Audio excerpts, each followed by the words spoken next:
Good evening. नमस्कार सभी को।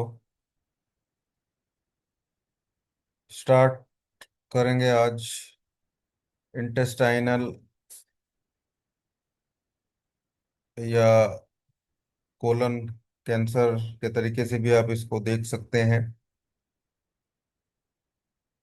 रेक्टल कैंसर भी इस सेम इसी प्रोटोकॉल से कवर हो जाएगा जो मैं आपको बताऊंगा। तो कोलोनोरेक्टल कैंसर के तरीके से भी आप इस क्लास को देख सकते हैं।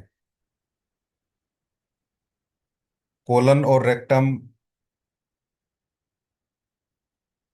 आप देखिए, हमारी लार्ज इंटेस्टाइन का ही पार्ट है।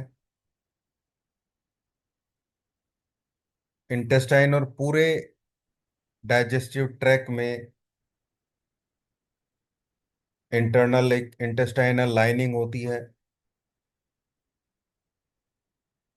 उसी लाइनिंग में कोई पॉलिप बन जाए या अनकंट्रोल्ड ग्रोथ कोई देखने को मिले, कोई घाव बन जाए,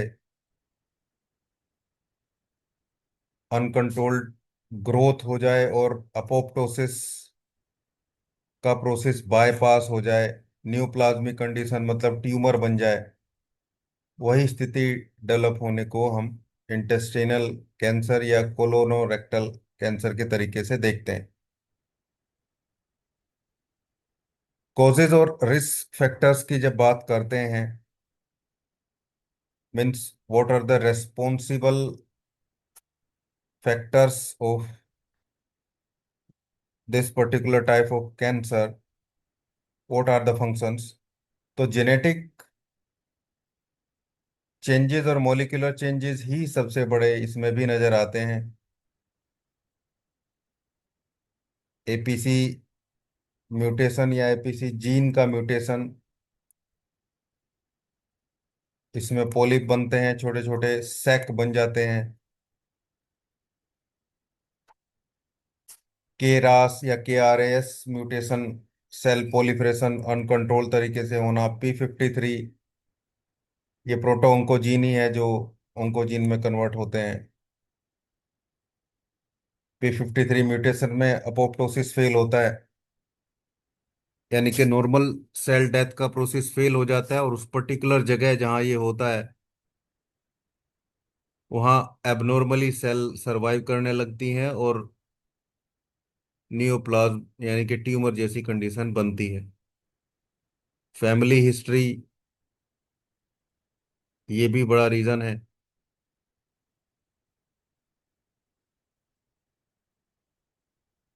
क्योंकि जीन के या जेनेटिक म्यूटेशन बहुत हद तक फैमिली में रन करता है। डायरेक्ट ब्लडेड रिलेशन में फादर की साइड से, मदर की साइड से, जैसे मामा और बुआ, मौसी, चाचा, ताऊ, दादा या दादी, इन सब में कहीं अगर ये प्रॉब्लम रही है तो फिर अलर्ट होना बहुत जरूरी है। तो ये genetic factors, genetic risk factors, ये बहुत इम्पोर्टेंट हैं और बहुत ज़्यादा इसमें ये चीज़ें देखी जाती हैं। यानी कि ये एक्वायर्ड चीज़ें नहीं हैं कि हेरिडेटरी हैं जो पहले से मिली हैं फैमिली से। लाइफ स्टाइल, यानी कि हम खुद एक्वायर्ड कैसे कर सकते हैं इन चीज़ों को, ये बहुत लाइफ स्टाइल फैक्टर्स भी बहुत इंपॉर्टेंट रहते हैं। Low fibre diet, high fat diet, processed food, red meat तो बहुत बड़ा रीजन है डाइजेस्टिव ट्रैक्ट में होने वाले किसी भी कैंसर का। ये पूरी मेडिकल फिटर्निटी जानती है, पूरा मेडिकल वर्ल्ड इसको जानता है, लेकिन फिर भी लोगों को अवेयर नहीं किया जाता और बड़ी मात्रा में लोग इसको कंज्यूम करते हैं जो नॉन वेजिटेरियन है। उन कंट्रीज में भी ये बहुत ज्यादा होने वाले कैंसर में से एक है जिनमें रेड मीट का ज्यादा यूज किया जाता है।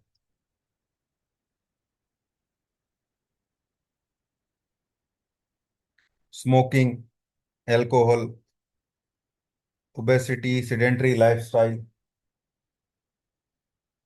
देखिए, ये कारण भी हैं और रिस्क फैक्टर भी हैं, क्योंकि रिस्क फैक्टर ही सब कारण बनते हैं आगे चल के। यानी कि जिनके जीवन में ये चीजें हैं उनको तो अलर्ट होने की रिक्वायरमेंट है ही, चाहे वो जेनेटिक है, चाहे लाइफस्टाइल के रीजन है, और चाहे मेडिकल रीजन है। आईबीएस, इन्फ्लामेटरी बोल डिजीज, आईबीडी, आईबीएस, ये आईबीडी या आईबीएस ये एक पूरा का पूरा ग्रुप होता है। इसमें क्रोन डिजीज है, अल्सरेटिव कोलाइटिस है, आईबीएस है। कोलाइटिस भी बहुत ज्यादा रीजन बनता है। और डायबिटीज, डायबिटीज का पेशेंट तो हर चीज के लिए प्रोन है, क्योंकि उसमें इतनी सारी चीजें बनती हैं कि पेशेंट किसी भी स्थिति में जा सकता है। मेटाबॉलिक सिंड्रोम, अलग अलग टाइप के लॉन्ग स्टैंडिंग इंटेस्टाइनल पोलिप्स, बहुत दिन तक कोई पोलिप हो जाए।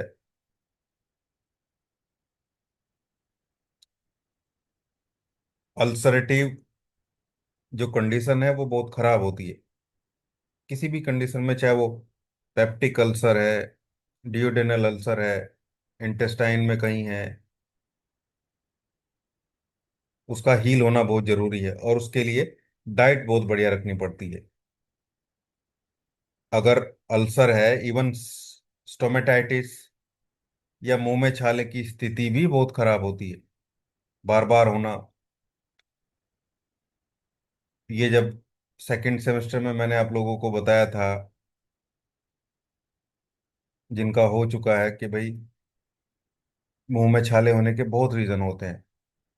डेफिशिएंसी भी होता है, हाइपर एसिडिटी भी होता है, कॉन्स्टिपेशन भी होता है। लेकिन लॉन्ग स्टैंडिंग और बार बार ये स्थिति ठीक नहीं है, इसको सही करना चाहिए। और इसके लिए डाइट, अगर बार बार इरिटेशन होती रहेगी, डाइट अच्छी नहीं रखी जाएगी, तो बार बार होंगे ही।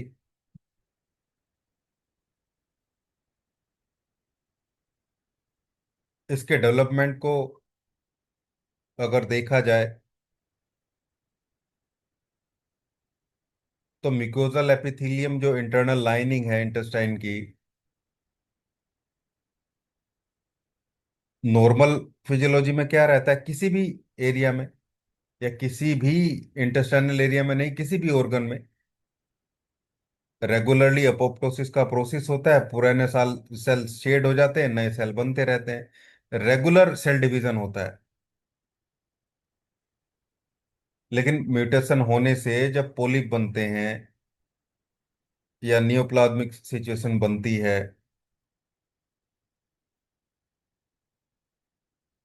सेल ग्रोथ जब कंट्रोल होती है, अपोप्टोसिस प्रॉपरली नहीं होता है, तो पोलिप मतलब छोटे छोटे छाले बनते हैं। वो छाले बोल दीजिए, सैक बोल दीजिए उनको।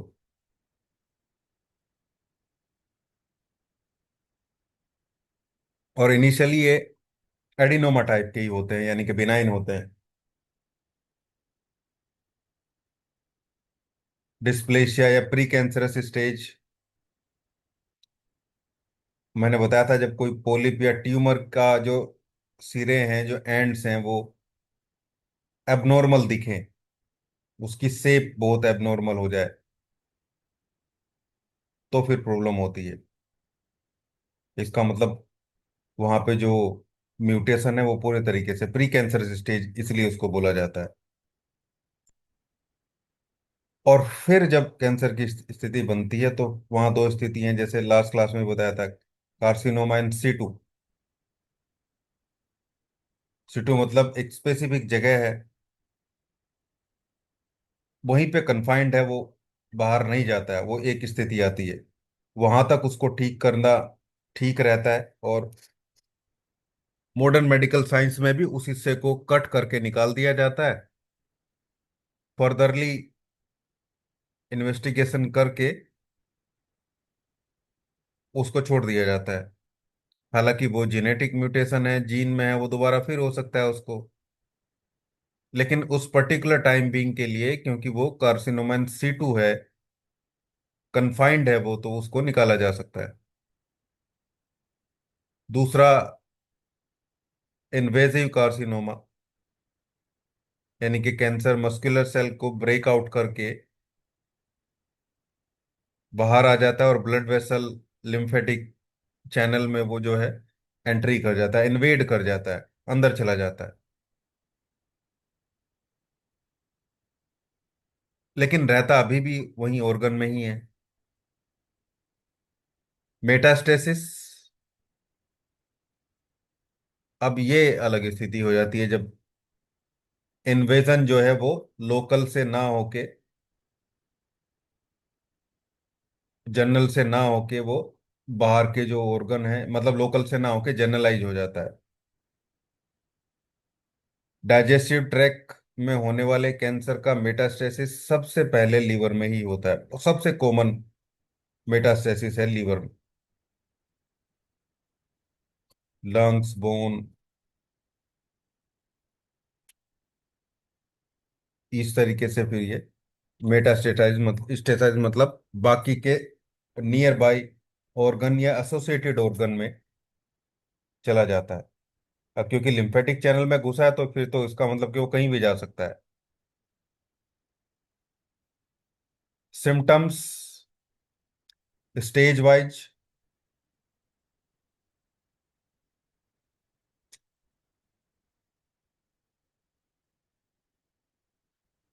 स्टेज 0 मतलब प्री कैंसर स्टेज, जो भी थोड़ी देर पहले मैंने आपको बताया, नॉर्मली एसिम्टोमेटिक। और कोलोनोस्कोपी भी अगर की जाती है, कोई सिम्टम दिखाई भी दे, तो केवल छोटे पोलिप्स या कोई सैक नजर आ सकते हैं। फर्स्ट स्टेज ये भी बहुत ज्यादा नोटेबल सिम्टम नहीं होते हैं फर्स्ट स्टेज में भी। लेकिन मैंने पहले भी बोला है कि जब भी कोई ऐसा बदलाव, ऐसा पैटर्न बॉडी में चेंज होता दिखाई दे जो बहुत एबनॉर्मल हो, उसको ध्यान देना चाहिए, उसको ट्रीट करना चाहिए तुरंत। वो प्री कैंसरस स्थिति ही होती है, और नेचुरल वे में ट्रीट करना चाहिए।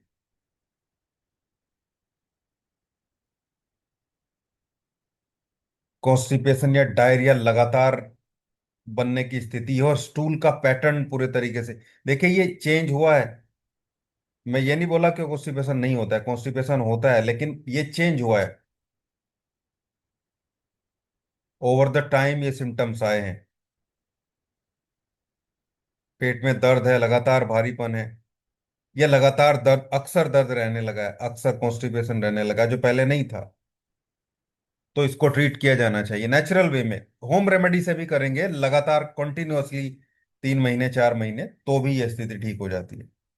प्री कैंसरस और स्टेज 1 होम रेमेडी से ही बहुत सारी चीजें क्लियर आउट हो जाती हैं। ऐसे बहुत सारे लोगों ने सबूत दिए हैं, जिनमें पेट स्कैन भी सब नॉर्मल चीजें आ जाती हैं। स्टेज 2, यहाँ पे नोटिसेबल चीजें दिखनी स्टार्ट हो जाती हैं।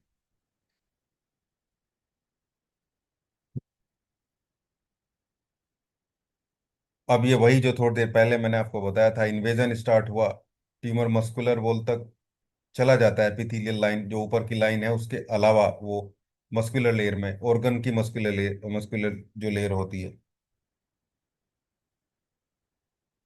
मिकोजा लेयर के बाद जो सेकंड लेयर होती है। लगातार abdominal pain, bloating, fullness, stool में ब्लड आना, ब्लड आएगा तो अगर वो ज्यादा देर रहेगा तो वो ब्लैक स्टूल आएगा, और ज्यादा देर की ब्लीडिंग नहीं है तो रेड स्टूल आएगा। वीकनेस बहुत ज्यादा, वेट लॉस, बिना किसी कारण के वेट लॉस। स्टेज 3,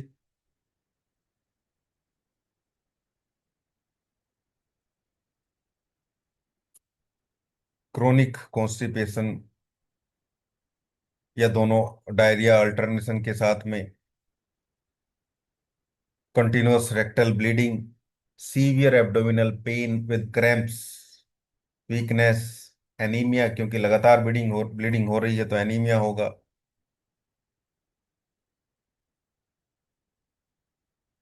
फटीक पूरे तरीके से हैवी रहेगी, वेट लॉस यहां भी चलेगा। लिम्फ नोड का इन्वॉल्वमेंट हो जाता है थर्ड स्टेज में। अब इसके आगे फैलने के चांसेस बहुत तेजी के साथ होते हैं। लिम्फ नोड स्वेलन मिलेगी, मेजेंट्री लिम्फ नोड पेट में, दूसरे लिम्फ नोड्स भी। शरीर के अलग अलग जगह दर्द होने लगता है, केवल पेट में नहीं, अलग जगह भी दर्द होता है थर्ड स्टेज में, जब मेटास्टेसिस होने से पहले की जो कंडीशन होती है। मेटास्टेसिस यानी कि लीवर, लंग्स और बोन में, ये लीवर और लंग्स में तो मेटास्टेसिस होने पे सब में नोड्यूल दिखने स्टार्ट हो जाते हैं, जॉन्डिस होना स्टार्ट होगा, पेट में पानी भरेगा, बहुत तेजी के साथ वेट लॉस होगा। लंग्स का इन्वॉल्वमेंट है तो रेजिस्टेंस कफ बनेगा, ड्राई कफ होगा, सांस लेने में तकलीफ होगी। बोन का इन्वॉल्वमेंट है, पूरे शरीर की हड्डियों में दर्द होगा। Severe fatigue, apatite loss severely, weight loss, थकान। ये अनडायग्नोस्ड अनट्रीटेड छोड़ दी गई समस्या यहां तक पहुंचती है। यह थर्ड स्टेज में बायोप्सी करने के बाद मेटास्टेसिस बहुत तेजी से होता है। बायोप्सी को मॉडर्न मेडिकल साइंस के लोग भी बहुत सही नहीं मानते हैं, लेकिन वो टारगेट, वो पैसे की भूख उनको उन टेस्ट को कराने के लिए बोलती है जो एक्चुअल में नहीं होने चाहिए, क्योंकि उनके पास दवाई कोई नहीं है। वो टेस्ट करके सिर्फ इतना देखते हैं कि क्या इसकी सर्जरी हो सकती है, अगर वो लोकलाइज है तो हो सकती है, नहीं तो अब उसको कीमो चलाना है, रेडिएशन देना है।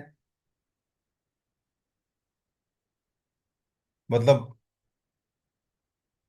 जीने से मरने की तरफ ही लेके जाना है, वो ट्रीटमेंट भी कोई मरने से कम नहीं रहता है।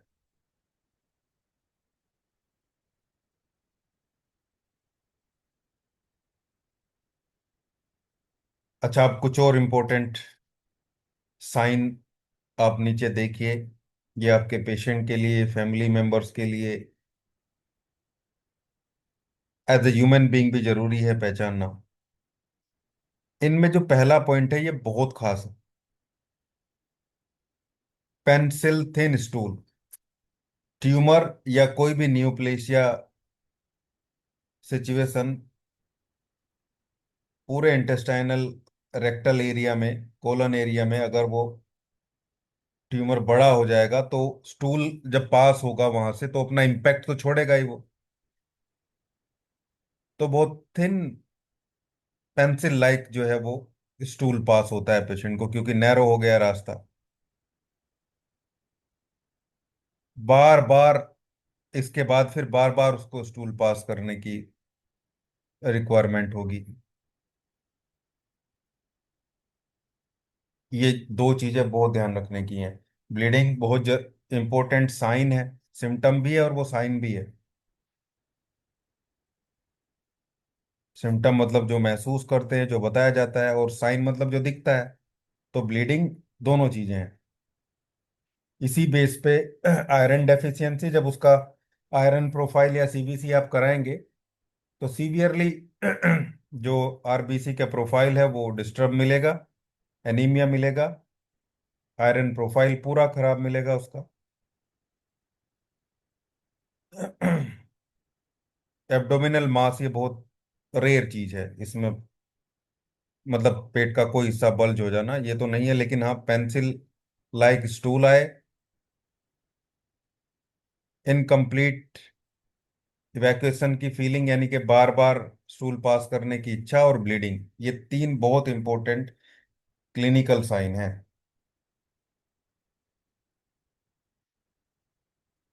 जिनके बेस पे चीजों को देखा जा सकता है।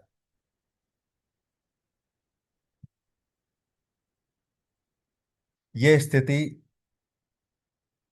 और ये पूरा फिजियोलॉजिकल कंडीशन मैंने आप लोगों को समझाई आज। पूरा कोलोनोरेक्टल को आप इस तरीके से देख सकते हैं। यही सेम फिजियोलॉजी रेक्टल कैंसर के लिए भी है, बस वहां पे पाइल्स भी एक बड़ा फैक्टर बन जाते हैं। और सर्जरी जैसे विकल्प भी कोई बहुत अच्छे नहीं है। चीजों को वर्स से वर्सन करने में, वर्स्ट करने में कोई बहुत बड़ा समय नहीं लगता है। इसलिए इनिशियली मैनेज हो और अगर इलेक्ट्रोमायोपैथिक रेमेडी जिनमें मेडिसिनल पार्ट भी पेशेंट को बड़ी मात्रा में मिलता है। मेरी बात को बहुत गौर से सुनना आप लोग, जो अभी मैं कह रहा हूं। अगर हमारे पास इनिशियली लेवल पे पेशेंट आता है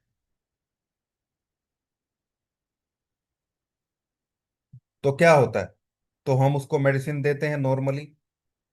हम उसके कैंसर के ट्रीटमेंट या वो चीज़ों पे तो नहीं जाते हैं और नेचुरल चीज़ें देते हैं।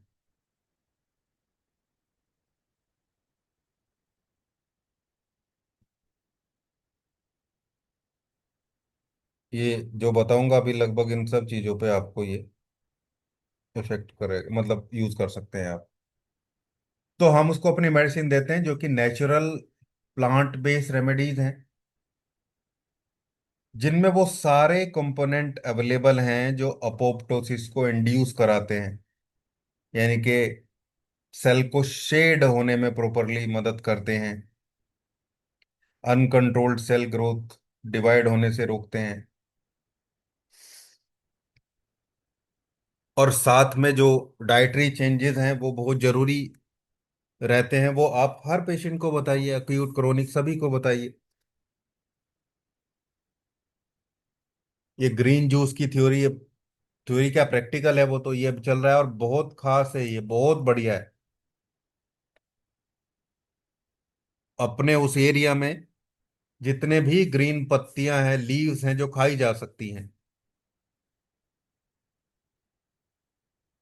उनको जब एनालिसिस करेंगे आप बायोलॉजिकल बेसिस पे, बोटेनिकल बेसिस पे, तो आप देखेंगे उनमें वो सारे कंपोनेंट हैं। खासकर करी पत्ता और नीम के जो लीव्स हैं, ये दो तो उस जूस में रहने ही चाहिए। इनमें बहुत बड़े एंटी कैंसरस इफेक्ट है। फिर इसके अलावा और जो चाहे वो आप ऐड कर लीजिए। मिंट, धनिया, ये सब बहुत इंपॉर्टेंट हो जाती हैं। ये थोड़ा टेस्ट को भी इनहेंस करती हैं। लेमन जूस बहुत बढ़िया है, एंटी कैंसरस होता है, डाइजेस्टिव टॉनिक भी है, हीलिंग में मदद करता है। विटामिन सी मिलती है तो हीलिंग बहुत प्रॉपर तेजी के साथ होती है, इम्यूनिटी बूस्ट करती है। और फिर जो भी सीजन चल रहा है, जैसे स्पिनच है मतलब पालक है, और भी सब्जियां, बस इनके साथ में फ्रूट ऐड करने से बचिए आप। और बीट रूट भी हर कोई नहीं ले सकता है, उसको भी सोच समझ के ऐड करिए। जी सरिता जी।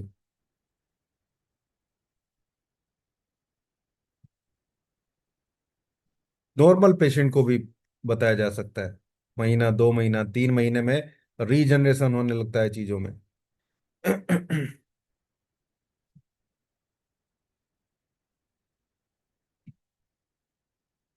चीनी कट आउट करा देना है पूरे तरीके से, शुगर कट आउट करा देना है। कार्बोहाइड्रेट कम से कम पेशेंट को मिले, ये कोशिश करनी है। तो उसी तरह बढ़ते हैं और स्टार्ट करते हैं इसको। देखिए, पहले अपना सी ए जैन प्रोटोकॉल, सी ए जैन जो मैंने सेकंड या थर्ड क्लास में बताया था, वो तो हर जगह चलना है।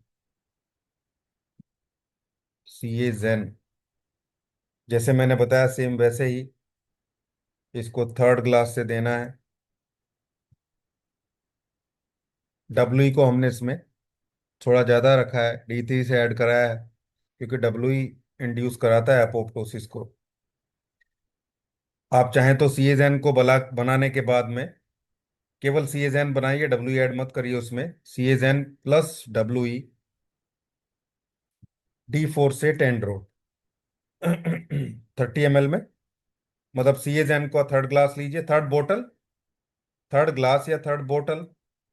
वो कुछ लोग जो नए हैं वो कंफ्यूज हैं, बोतल क्या है, पिछले में बोतल लिख दिया था। बोतल मतलब हमने आज के समय से रिलेवेंट बनाया उसको। ग्लास मेथड को पेशेंट को ना बता के हम खुद अपने यहाँ प्रिपेयर करते हैं। 3 बोतल बना लेते हैं किसी भी अच्छे फॉर्मूला की, जो भी आपका फॉर्मूला काम करता है उसकी फर्स्ट सेकंड थर्ड बोतल। तो सी ए जैन की थर्ड बोतल आपके पास अवेलेबल है तो सबसे बेस्ट है, इसका 200 लीजिए। जो सी ए जैन का पूरा प्रोटोकॉल है, कंपोजिशन है, उसको 200 में लीजिए और डब्ल्यू को उसमें D4 से डालिए। अगर आपके पास 200 नहीं है, बल्कि इसको इस तरीके से ना लिखें, क्योंकि मेन हमारा जो पहला प्रायोरिटी है वो 200 है। 200 आपके पास अवेलेबल नहीं है तो आप उसको थर्ड ग्लास या थर्ड बोतल ले सकते हैं। मैं ये पहले ही बोल देता हूँ, आज भी बोलता हूँ कि थर्ड ग्लास थर्ड बोतल का मतलब 200 नहीं है। हाँ, मिनिमम मोलिक्यूल है, लेकिन हमें डायनेमिक पावर जनरेट करनी होती है। जब आप सिक्वेंसली डाइल्यूट करते हैं चीजों को और 10 बार डाइल्यूट करने से ऊपर आप चले जाते हैं और हर बार आप स्ट्रोक दे रहे हैं, तो ही वो पावर सॉल्यूशन में आती है, जो डायनेमिक पावर है, जिसको मॉडर्न मेडिकल साइंस तो नहीं मानता है। यूज जरूर करते हैं। अभी कल ही मैंने एक बहुत बड़े रिनोन्ड हॉस्पिटल के ऑर्थोपेडिक सर्जन का प्रिस्क्रिप्शन देखा। उसने एक पेशेंट की सर्जरी करी, उसको जो इम्प्लांट्स हैं वो डाल दिए उसने, पैर टूट गया था उसका, और उसके एक प्लेन पर्ची पे उसको लिख के दिया सिम्फाइटम 200, कैलकेरिया फोर 6X। ये 2 होम्योपैथिक मेडिसिन उसने लिख के दी है उन्हें। रियल में वो, भाई सिम्फाइटम 200 में देंगे तो इन्फ्लामेशन कम करेगा बहुत तेजी के साथ बोन की। अब अगर उससे कोई पूछे कि भाई आप डाइल्यूशन की थ्योरी नहीं मानते हैं, तो ये 200वां डाइल्यूशन जिसमें मेडिसिनल पार्ट कुछ भी नहीं है, ये आपने कैसे लिख दिया? तो अब इतने बड़े कार्डिक ऑर्थोपेडिक सर्जन ने लिखा है, इतने बड़े हॉस्पिटल के, तो यानी कि उसने रिजल्ट तो लिया है उसका। तो सिक्वेंसली डाइल्यूट, अगर 10 बार डाइल्यूट करने से ऊपर आप पहुंच जाते हैं, हर बार 100 ml में डाइल्यूट करिए, तो मैंने बताया था आपको 10th 9th डाइल्यूशन जो है वो 30 मिलेगा, एग्जैक्ट 30 डाइल्यूशन मिलेगा। तो कम से कम आप उसको 10 बार डाइल्यूट कर सकते हैं, आपके पास 200 अवेलेबल नहीं है तो भी।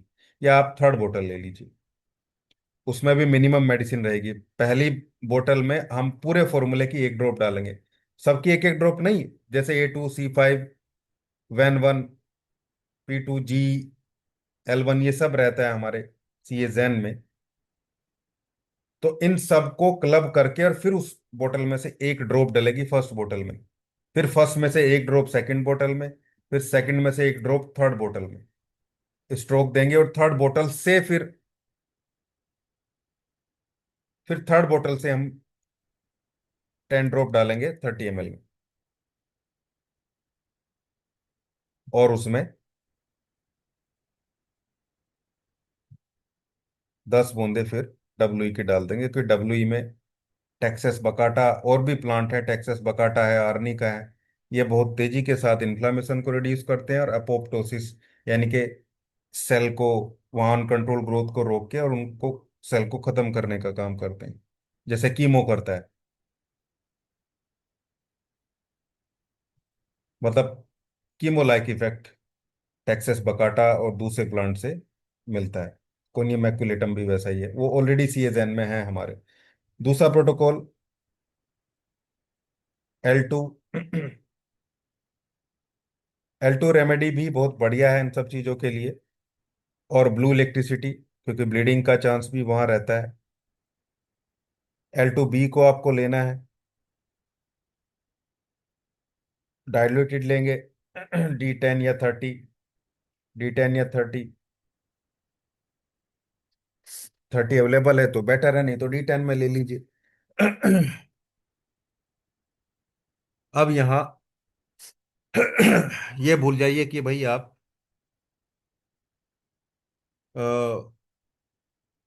ऑलरेडी S1 की रेमेडी यूज कर चुके हैं L2 में S1। अब यहाँ पे ऑर्गन की रेमेडी ऐड करनी है। देखिए पूरा लाइन ऑफ ट्रीटमेंट मैंने बना दिया आपके लिए। ये सब कुछ जो मैं बता रहा हूँ 2 प्रोटोकॉल में आपको देना है। इसके अलावा आपकी जो इच्छा है, जो आपको पेशेंट लेके आता है वो आप दे सकते हैं, कोई दिक्कत नहीं। S10 और C10। मतलब अब ये नहीं सोचना कि भाई S1 L2 में है। L2 को हमने लिम्फेटिक ग्रुप की रेमेडी मान लिया है और वो उसी तरीके से काम भी करती है।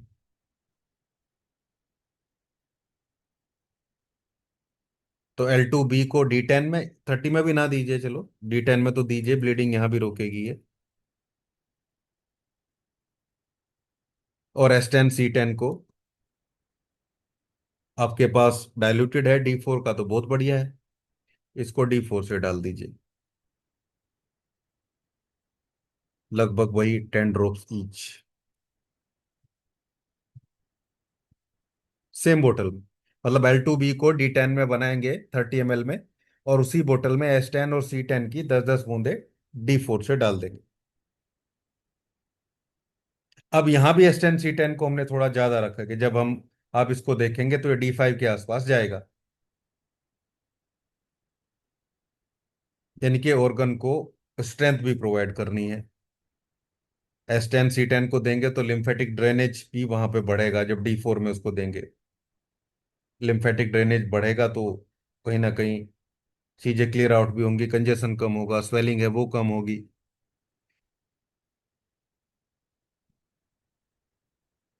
इस तरीके से तीनों इंपॉर्टेंट इलेक्ट्रिसिटी भी हमने यूज कर ली, B, G और WE। सी ए जेन में, अपना सी ए जेन प्रोटोकॉल में ऑलरेडी अपना वो है, क्या बोलते हैं उसको, green electricity. A2C5L1 N1G P2, ये सब सी ए जेन प्रोटोकॉल है। जो लोग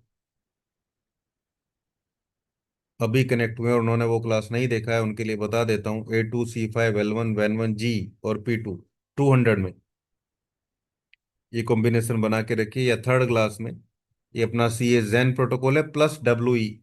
आप यहाँ पे ऐड कर दीजिए, D3 से 10 ड्रॉप डाल देंगे तो वो ठीक है। थर्ड क्लास तक जाते जाते वो D5 हो जाएगा। या फिर आप सी ए जेन इसको 200 में बनाएं और WE जब पेशेंट को दें तब उसमें 10 बूंदे D4 से डाल दें।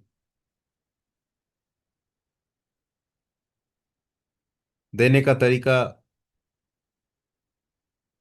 अगर पेशेंट की स्थिति पर डिपेंड करता है, वो कितनी मेडिसिन ले पाता है, लिक्विड वगैरह अच्छे से ले पा रहा है तो 10 बूंदे उसकी 5 ml 200 ml बोतल में डाल दीजिए, और उसको एक एक चम्मच पिलाते रहिए हर 1 घंटे पे पेशेंट को। सी ए जेन को लेने का तरीका बता रहा हूँ। और दूसरा प्रोटोकॉल भी ऐसे ही आवरली पर आवरली दे सकते हैं आप।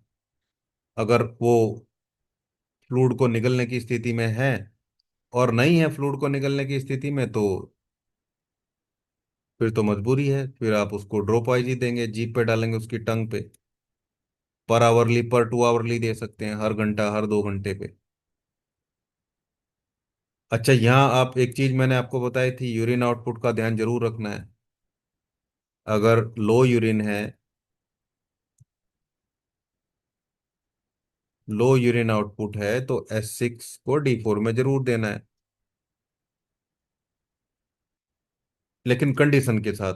अगर ऐसा है तो, नहीं है तो रिक्वायरमेंट नहीं है ये। पेट में पानी भरना इन सब चीजों को भी क्लियर करेगा।